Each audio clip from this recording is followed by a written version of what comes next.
வாழ்க்கையில் ரொம்ப கஷ்டப்பட்டு கட்டிய வீட்டிற்காகவோ, பல நாட்கள் ஜெபித்து பெற்றுக்கொண்ட உலக பிரகாரமான காரியங்களுக்காகவோ, இல்லனா வேலையில கிடைச்ச ப்ரமோஷனுக்காகவோ கடவுள்கிட்ட நன்றி செலுத்தாதீங்கள். ஏன்னா இந்த மாதிரி உலக பிரகாரமான காரியங்களுக்கு நன்றி செலுத்தும் பொழுது நம் கண்கள் இந்த காரியங்கள் மீது பதிக்கப்படுகின்றன. முதல்ல இந்த காரியத்துக்காக கடவுள்கிட்ட வேண்டிக் கொண்டால் தானே அதை பெற்றுக்கொள்ளும் பொழுது நம்மளுடைய மனசுல ஒரு பூரிப்படைந்து நன்றி செலுத்தணும். பைபிள்ல இயேசு ஜெபிக்க கற்றுக் கொடுக்கும் போது உலக பிரகாரமான காரியங்களுக்காக ஒன்னே ஒண்ணுக்கு தான் ஜெபம் பண்ண சொல்லியிருக்காரு. அன்றன்றுள்ள அப்பத்தை எனக்கு தாரும். இந்த உலகத்தில் வாழ்வதற்கான அடிப்படையான காரியங்களை மட்டுமே நாம் கடவுளிடம் நாட வேண்டும்.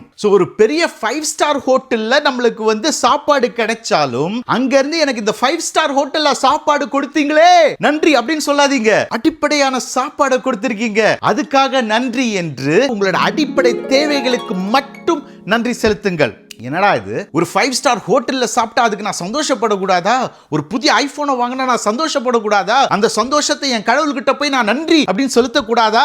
பைபிள்ல பவுல் சொல்லுகிறார், கிறிஸ்து இயேசுவை அறிகிற அறிவின் மேன்மைக்காக இவைகள் அனைத்தையும் நஷ்டமும் குப்பையும் என்று கருதுகிறேன். அப்போ நான் கடவுளை அறிந்து கொண்ட அறிவு அவ்வளோ பெருசு.